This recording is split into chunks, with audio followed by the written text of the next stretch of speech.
کو عرب کا اپنا بادشاہ ماننے کے لیے تیار ہے۔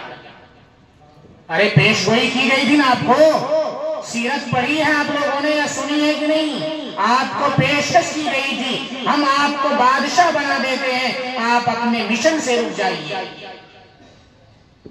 اور اگر آپ کو عہدہ نہیں چاہیے، آپ بڑھیا لڑکی سے شادی کرنا چاہتے ہیں تو عرب کی سب سے حسین اور خوبصورت لڑکی سے آپ کی شادی کروا دیتے ہیں۔ یہ آفر بھی آپ کو دیا گیا، لیکن آپ نے تمام باتیں سننے کے بعد ایک ہی بات کہی۔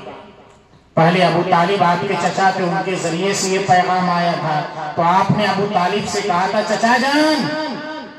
اگر آپ مجھے تنہا چھوڑنا چاہیں تو چھوڑ کر کے چلے جائیے،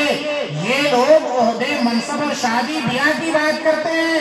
اگر ایک ہاتھ میں چاند اور دوسرے میں سورج رکھ دیں تب بھی میں اپنے مشن سے رکنے والا نہیں ہوں۔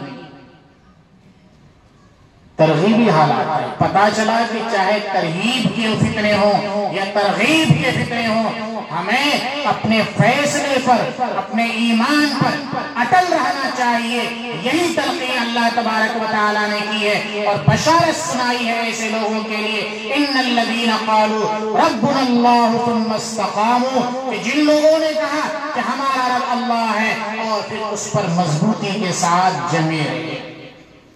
پھر کیا ہوگا؟ تتنزل علیہم الملائکہ، فرشتے کا نزول ہوگا، مدد آئے گی اور بشارت آئے گی، اللہ تخافوا، کہ کسی کے دھمکی سے ڈرنے کی ضرورت نہیں ہے، ولا تحزنوا، جو ہو گیا اس پر ماتم کرنے اور غم کرنے کی ضرورت نہیں ہے، جبر جاؤ تو مر جاؤ، جان دینی ہو تو دے دو، وابشروا بالجنۃ التی کنتم توعدون، جس جنت کا تم سے وعدہ کیا گیا ہے وہ جنت چوپٹ کھلی ہوئی تمہارا انتظار کر رہی ہے، جنت کے پہرے دار تمہارا منتظر ہے۔ اور پھر کیا ہوگا؟ اللہ کی طرف سے اعلان ہوگا، نحن اولیاؤکم فی الحیات الدنیا وفی الآخرہ، ارے بھئی ہم تمہارے حامی اور مددگار ہیں، ہم تو تمہارے دوست ہیں۔ بزرگوں، بچوں، نوجوانوں، خلاصہ یہ ہے کہ اپنے ایمان کی حفاظت کیجئے، فتنے آتے رہیں گے، احادیث میں بڑی پیشگوئیاں ہیں، کَقِطْعِ اللَّيْلِ الْمُظْلِمِ، اندھیری رات کی طرف فتنے آئیں گے، پہچاننا مشکل ہو جائے گا، ایسے حالات آئیں گے، حدیث میں آتا ہے